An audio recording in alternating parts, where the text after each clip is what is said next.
I wanted to take a moment and share with you in a little bit more detail some really exciting news about the recent fundraiser campaign that I completed in January, and some of you may have contributed to that, and I just wanted to share with you the good news of what a blessing your contribution has been.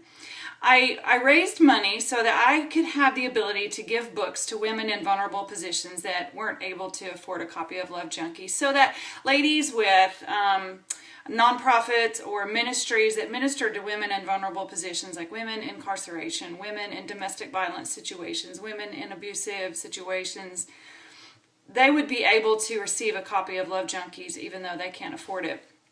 So recently I went to the Bartlesville jail. I was invited to speak there, and I was able to give every lady a copy of Love Junkies, and it was the most incredible opportunity that I've ever had to speak to a group. And it's funny because as I was getting ready to speak to them, I was thinking to myself, what am I going to say to these ladies? I've never been in their shoes. I don't know where they've been. And the Lord gave me such an awesome ability to connect with them, because as I began to speak, He just had me ask them, how many of you have children? And to my astonishment, they all raised their hands except for one lady.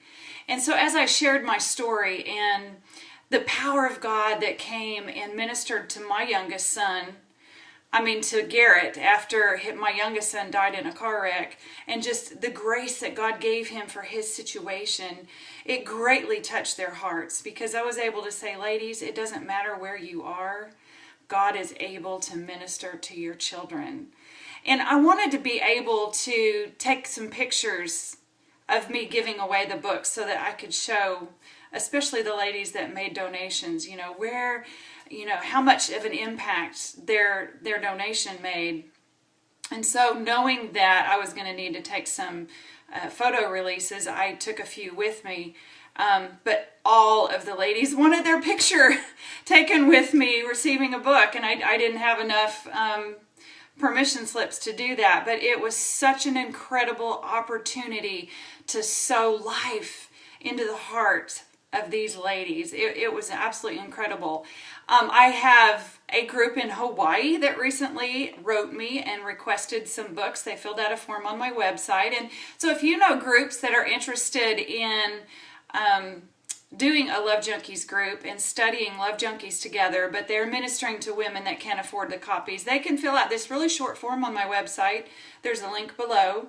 All you have to do is fill out the form, give me a little bit of information about their group and how many books they need. And as long as I have funding to do that, I want to send out more books. So ladies in Hawaii are going to be studying my book in a homeless shelter. So that's super exciting. There's a pregnancy aid center in Burleson, Texas that's going to be studying as well. And there's Love Junkie groups that are forming all over the United States. And so it's so exciting to see this mission spread out. If you're interested in leading a Love Junkies group, there's a leader's kit. It's a free download available on my website, and I'll include the link for that below as well. I'm hoping to do videos soon to accompany the study guide, so that you'll just have everything that you need to lead an effective small group. So again, I just wanted to thank you, all of those that you made donations. Just thank you so much on behalf of all the ladies that are being blessed.